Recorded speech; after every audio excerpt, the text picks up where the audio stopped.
Assalamualaikum warahmatullahi wabarakatuh. Alhamdulillahi rabbil alamin wa bihi nasta'in ala umuri dunya waddin wassalatu wassalamu ala asrafil anbiya'i wal mursalin sayyidina wa maulana Muhammadin wa ala alihi wa sahbihi ajmain.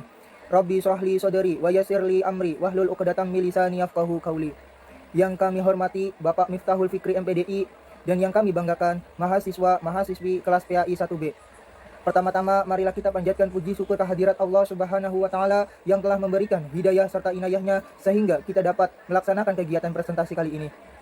Shalawat serta salam marilah kita curahkan kepada Habibana wa Nabiyana Muhammad Sallallahu Alaihi Wasallam yang telah membawa kita dari zaman jahiliyah menuju zaman yang penuh keilmuan saat ini. Kami dari kelompok 4 akan mempresentasikan mata kuliah usul fikih yang berjudul Istihsan dan Istishab. Kelompok kami terdiri dari 4 orang. Yang pertama adalah Azhar Zain Gunawan.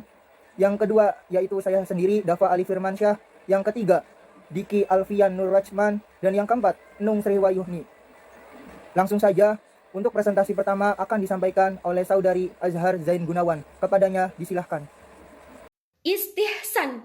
Secara bahasa, istihsan adalah menganggap baik, mencari yang baik, atau menilai sesuatu dengan baik.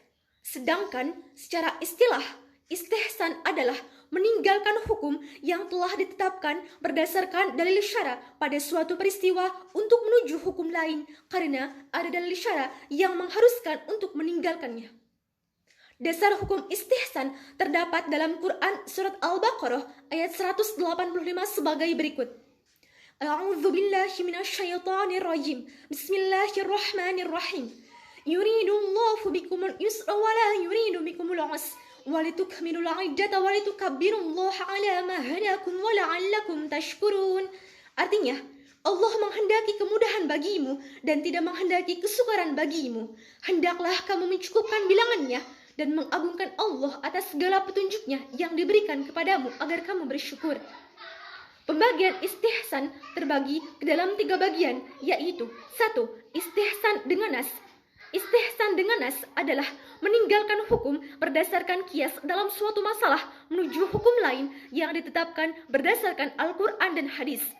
Contoh dalam Al-Quran adalah apabila ada seseorang yang berkata, aku bersumpah untuk mensedekahkan hartaku, maka secara kias ia harus mensedekahkan semua miliknya yang dianggap sebagai harta. Namun secara istihsan ia hanya diharuskan mengeluarkan harta zakatnya saja. Sedangkan contoh istihsan dengan sunnah adalah hukum jual beli as-salam. Hukum jual beli as-salam yaitu menjual sesuatu yang telah jelas sifatnya namun belum ada zatnya saat akad dengan harga yang dibayar di muka. Model ini tentu saja berbeda dengan model jual beli yang umum ditetapkan oleh syariat, yaitu yang mempersyaratkan adanya barang pada saat akad terjadi. Hanya saja model ini telah dibolehkan melakukannya oleh masyarakat. Yang kedua, istihsan dengan ijma. Istihsan dengan ijma adalah adanya kesepakatan para ulama untuk memutuskan suatu hukum atas masalah menyelisihi hukum asal atau yang disebut sebagai ijma sharih dan mendiamkan praktek yang dilakukan oleh masyarakat tanpa mengingkarinya atau yang disebut sebagai ijma sukuti. Contoh dari istihsan dengan ijma ini adalah bolehnya akad istisna. Secara kias, akad seperti ini batal karena objek akad tidak ada di tempat. Namun sebaliknya, secara istihsan, akad ini menjadi sah karena sudah dibolehkan dan diberlakukan oleh masyarakat tanpa adanya pengingkaran dari para ulama. Dan yang terakhir adalah istihsan dengan kias al-khafi. Istihsan dengan kias al-khafi yaitu memalingkan suatu masalah dari ketentuan hukum kias yang jelas kepada ketentuan kias yang samar, tetapi keberadaannya lebih kuat dan lebih tepat untuk diamalkan. Contohnya, wakaf tanah pertanian. Kias pertama atau disebut sebagai kias jali mengkiaskan wakaf dengan jual beli yang menjadikannya barang yang diwakafkan tidak lagi menjadi pemiliknya. Dalam hal ini, hak untuk minum, hak mengalirkan air, dan hak untuk membuat jalan tidak termasuk yang diwakafkan kecuali diikrarkan oleh wakif atau orang yang mewakafkan. Sedangkan kias kedua atau yang disebut sebagai kias khafi mengkiaskan wakaf dengan sewa menyewa dalam arti kebolehan untuk memanfaatkan ain, bukan memilikinya, sehingga dibolehkan juga memanfaatkan harta wakaf seperti meminum air, memberi sumber air yang ada, menjadikannya sebagai sarana mengalirkan air, dan sebagainya, tanpa harus ada ikrar dari si wakif. Jadi, ketika mujtahid lebih mendahulukan kias, yaitu memanfaatkan barang wakaf dan bukan memilikinya, maka mujtahid sudah berpindah dari kias jali atau kias pertama ke kias khafi atau kias kedua. Inilah yang dimaksud dengan istihsan dengan kias khafi. Untuk presentasi yang kedua akan disampaikan oleh saudara Diki Alfian Nur Rajman. Kepadanya disilahkan. Bismillahirrahmanirrahim. Di sini saya akan sedikit membahas tentang istishab, baik dari pengertian, macam-macam, dasar hukum, dan contohnya. Dimulai dari pengertian, istishab berasal dari kata istishaba, secara bahasa yang artinya menemani atau menyertai. Sedangkan secara istilah, menurut Imam Ibn As-Sibki, istishab adalah subutu amrin fisani disebutihi fil awali li fuqdani ma yasluku li tagyari, yang artinya menetapkan hukum atas masalah hukum yang kedua didasarkan pada hukum yang pertama karena tidak adanya dalil yang mengubahnya.